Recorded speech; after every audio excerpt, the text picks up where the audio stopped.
देवी भुवनेश्वरी, आज मुझे ज्ञात हुआ कि आपके हर संकेत के पीछे लोक कल्याण के कई कारण छिपे हैं। अंततः देवी गंगा को धरती पर आना पड़ा। उन्हें लाने के लिए भगीरथ को कितने यत्न करने पड़े। हां महादेवी, हिमालय देवी गंगा का स्थायी निवास है, किंतु अभी तो देवी गंगा शिव की जटाओं से निकली हैं। महादेवी, उनकी यात्रा बड़ी लंबी है। इस यात्रा में एक अनोखा संगम होने वाला है। कैसा संगम महादेवी भुवनेश्वरी? यह संगम प्रयाग में होगा, जहां इस समय सरस्वती की पावन धारा बह रही है। इसका अर्थ यह हुआ देवी भुवनेश्वरी कि देवर्षि नारद अपने प्रयास में सफल हो गए। नहीं महादेवी, अभी नहीं, अभी इसमें समय है। अभी तो महाराज भगीरथ गंगा को साथ ले जाने की प्रसन्नता में हैं। पीछे मुड़कर भी नहीं देख रहे। उनकी यात्रा अब उस स्थान पर पहुंचने वाली है जहां भगवान विष्णु ने धरती पर सर्वप्रथम अपने चरण धरे थे। यह स्थान देवलोक का प्रवेश द्वार है, हरि का द्वार है। आप तो उनकी यात्रा पर अपनी दृष्टि रखिए।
ये तो वैसा ही प्रकाश है तो पद्मनाभ भगवान श्री विष्णु के नखों से निकलता रहता है। अवश्य ही नीलकंठ के चरण पड़े हैं, अन्यथा ये प्रकाश ना होता।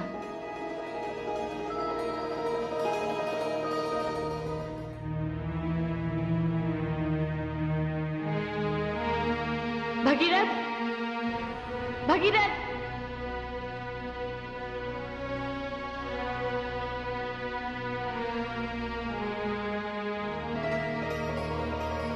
इस स्थान की परिक्रमा किए बिना तो मैं यहां से जा ही नहीं सकती।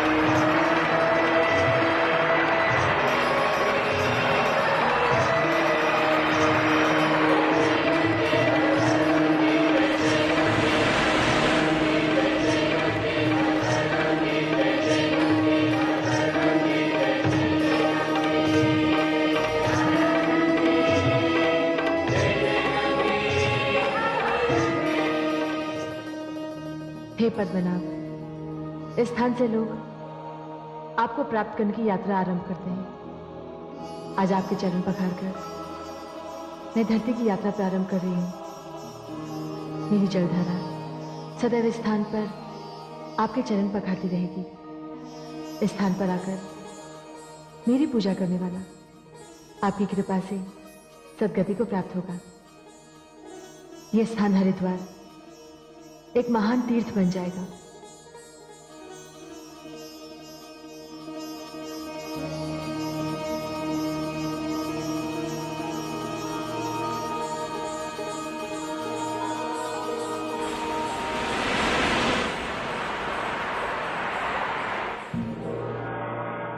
हे देवी भुवनेश्वरी, देवी गंगा तो यही मार्ग में रुक गई। हाँ महादेवी, इस स्थान पर भगवान श्री विष्णु के प्रथम बार चरण पड़े थे। जब सागर मंथन के समय अमृत निकलने पर देवताओं और दानवों में अमृत कलश को लेकर विवाद प्रारंभ हुआ, तब भगवान विष्णु ने यही मोहिनी रूप धारण कर देवताओं की समस्या का निवारण किया था। मैं समझ गई देवी भुवनेश्वरी, जहां जहां भगवान विष्णु के चरणों का स्पर्श हुआ है, वहां वहां से देवी गंगा उनके चरण पखारती हुई निकलेंगी। किंतु हे देवी भुवनेश्वरी, इस भोले भगीरथ का क्या होगा?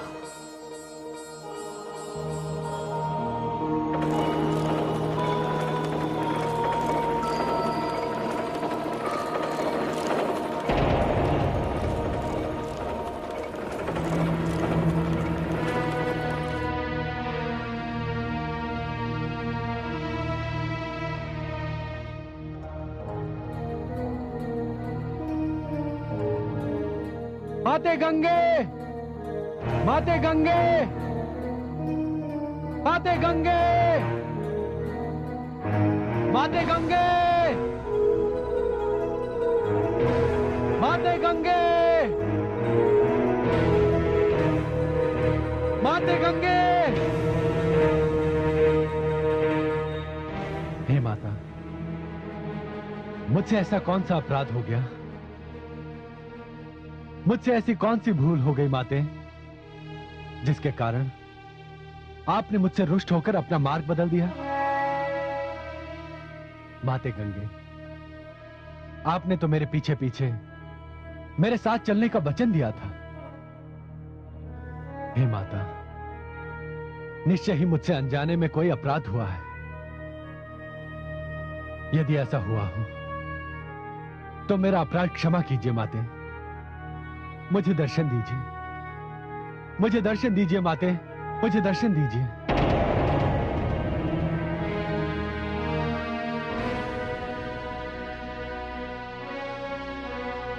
माते गंगे, माते गंगे, माते गंगे, माते गंगे, माते गंगे।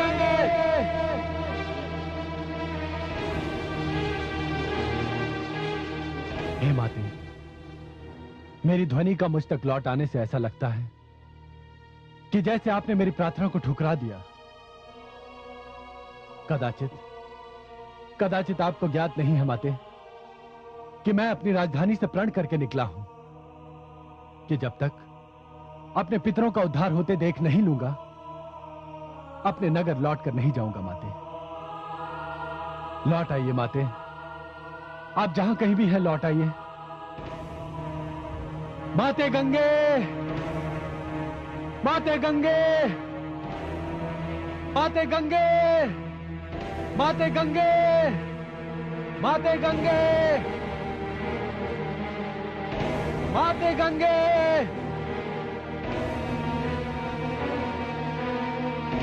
हे माता, ऐसा लगता है जैसे अब आप लौट कर नहीं आएंगी। मेरे पूर्वजों का उद्धार नहीं होगा। और माता, अब इस विषय में मैं किसी से कुछ भी नहीं कहना चाहूंगा।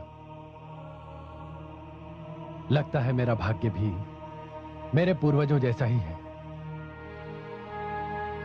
हे माता, अब तो इच्छा होती है कि मैं अपने प्राणों का अंत कर दूं। हां, मैं अपने प्राणों का अंत ही कर दूंगा।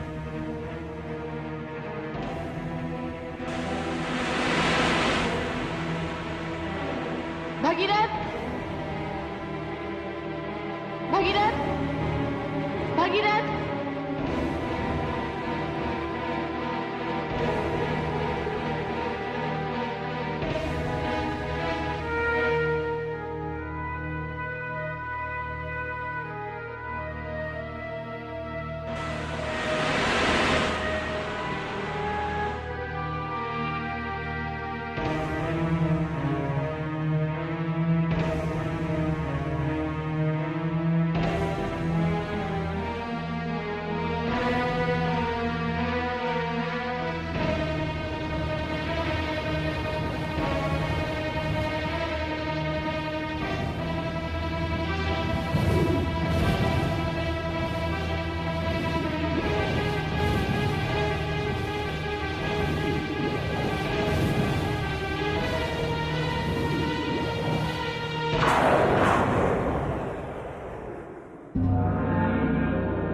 हे देवी भुवनेश्वरी, ये कैसा अनर्थ होने जा रहा है?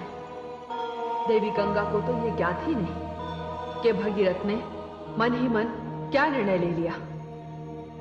मैं अभी जाकर देवी गंगा को सूचित कराती हूं। यदि वे अपनी इसी मंथर गति से चलती रहीं तो अनर्थ हो ही जाएगा।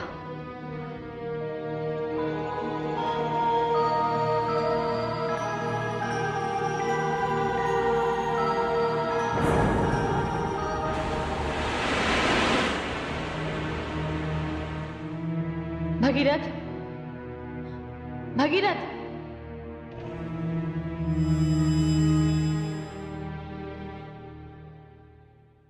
प्रणाम महादेवी। देवी गंगे, प्रणाम का शिष्टाचार छोड़िए और भगीरथ की रक्षा कीजिए। भगीरथ की रक्षा? क्या हुआ भगीरथ को? देवी गंगे अपने पूर्वजों के कल्याण के लिए वो ये समझकर आगे बढ़ रहा है कि आप उसके पीछे पीछे आ रही हैं, किंतु आपको ना पाकर वो इतना निराश हो गया कि... मैं समझ गई महादेवी। भगीरथ जानता ही नहीं कि मैं कहां हूं और मुझे ना पाकर उसका निराश होना तो स्वाभाविक है। समय कम है देवी गंगा, शीघ्र उसके पास जाओ। प्रणाम।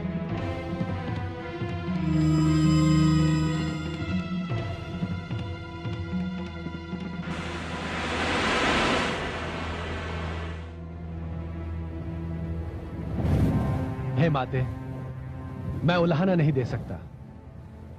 यदि आपके विषय में भगवान शिव से भी पूछने जाऊं तो भी माते, आप तो सर्वशक्तिमान हैं। किंतु माते, मैं अपनी निराशा का क्या करूं? मैं असफल नहीं लौट सकता माते। इसलिए मैंने निश्चय कर लिया है कि मैं अपने प्राणों का अंत कर दूंगा।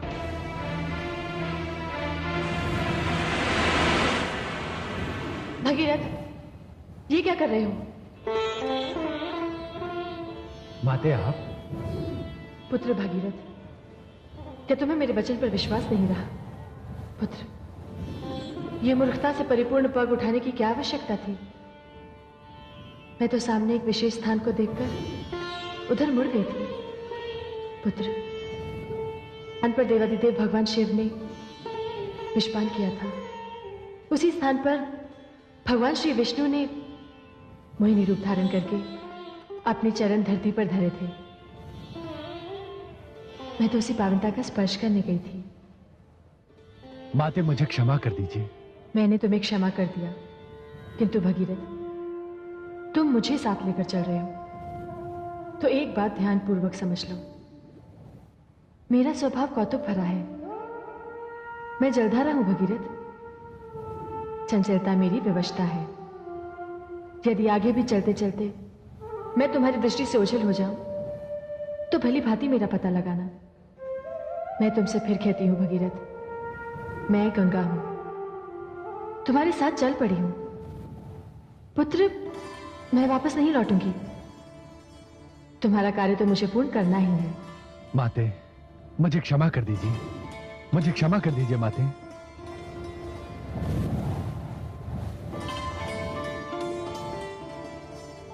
चलो भगीरथ। चलिए माते।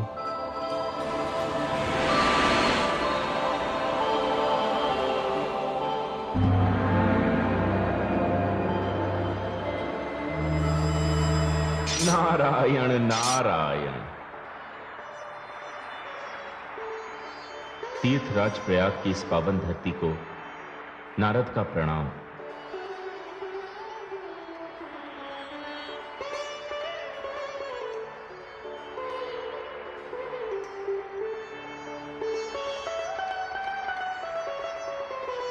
माते, माते,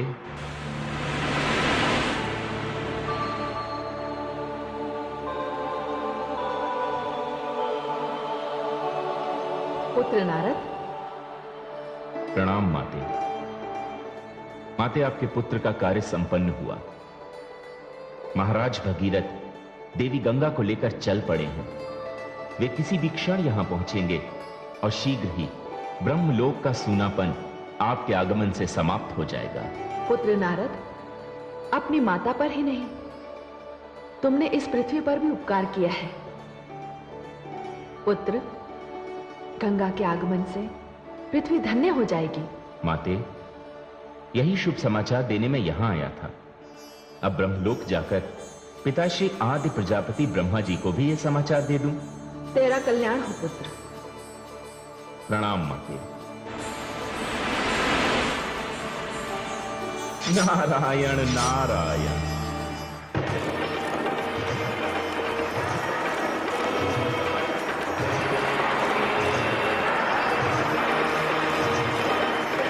भगीरथ, भगीरथ।